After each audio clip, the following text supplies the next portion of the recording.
Hey everyone, just going to make a quick video, hopefully real quick, just highlighting the SteelSeries 6GV2 keyboard that I'm using for Battlefield.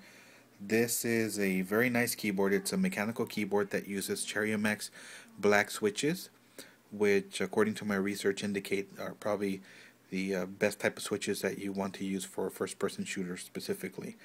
Not necessarily the best for typing, because there is a little bit of a finger fatigue after using it for a while, but definitely great for first-person shooters. So again, I use this for playing Battlefield 3.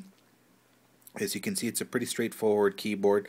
As far as the length, in case you have a limited area as I do, I use a keyboard tray. I want to keep my wrist below my elbows when I'm playing, and it helps to be comfortable.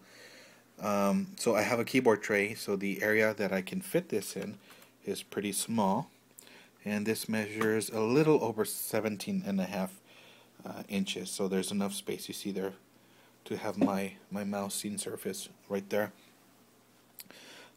Great keyboard. Like I said, sorry if I haven't said it, I've done a couple of videos already, hopefully this is the last one. It is heavy, so it's not going to move, in case you're a rugged player. So it's pretty sturdy. It is angled as well. Hopefully you can see that. It's not too drastic, but it's there. One thing that I really like about the keyboard, let's see if I can take it off, is you saw that. You can take off the keycaps fairly easily, and that allows you to clean up. Let's zoom in here. To clean up the keyboard in case you need to get rid of gunk or crap that's in there. So in fact I did that before making the video. Great advantage about this keyboard as well, when combined with a PS2 adapter, you can see you can press multiple keys and they register at the same time. Let's see, go ahead. So there you go. Let's do it again, and you see there's more than 4 keys that are being registered. One more time, and that's another great feature. Don't know that you'll use it much when it comes to gaming. When I play Battlefield, I think the most that I press are maybe 3 or 4, maybe 3 keys at a time, and that's when I'm in a vehicle. Regular gameplay, I don't do that. Only thing I don't like about this keyboard, which unfortunately is the reason why I'm getting another keyboard, unless I end up going back to this one, is there is no backlit. In the beginning I didn't care. I wanted to get this keyboard because I had read that a lot of professional gamers prefer the SteelSeries keyboards.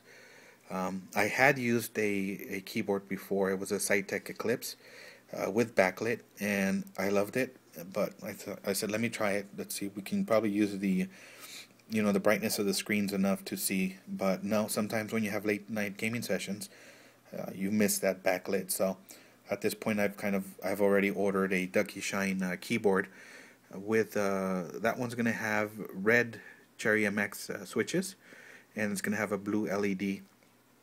So as soon as I get that, I'll go ahead and I'll do a quick review of how that works. One thing that I did in the meantime to try to dress this keyboard up is I purchased some keycaps for the WASD space and escape from WASD keyboards, and I should get that in the next couple days, and that's just to give it a little bit more flair, so it stands out a little bit. So depending on how it works out with the Ducky Shine, I may move to the Ducky Shine. I'm excited about trying those cherry red MX switches, or I may end up coming back to this and forgetting about the backlit, and I guess I could get a desk lamp. But overall, this is a great keyboard. I would definitely recommend it for someone that is interested in getting a mechanical keyboard.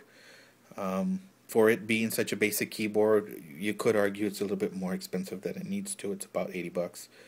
You could get a Black Widow Ultimate for about 40 bucks more, but my research kind of proved that the Black Widow is not necessarily the best when it comes to quality assurance. There was a lot of problems with LEDs and buttons getting stuck, and having to do multiple presses for things to register, and I think those use the blue Cherry MX switches.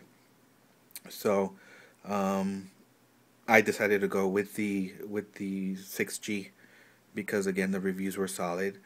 Everyone said that it was a good keyboard, just don't expect all the bells and whistles.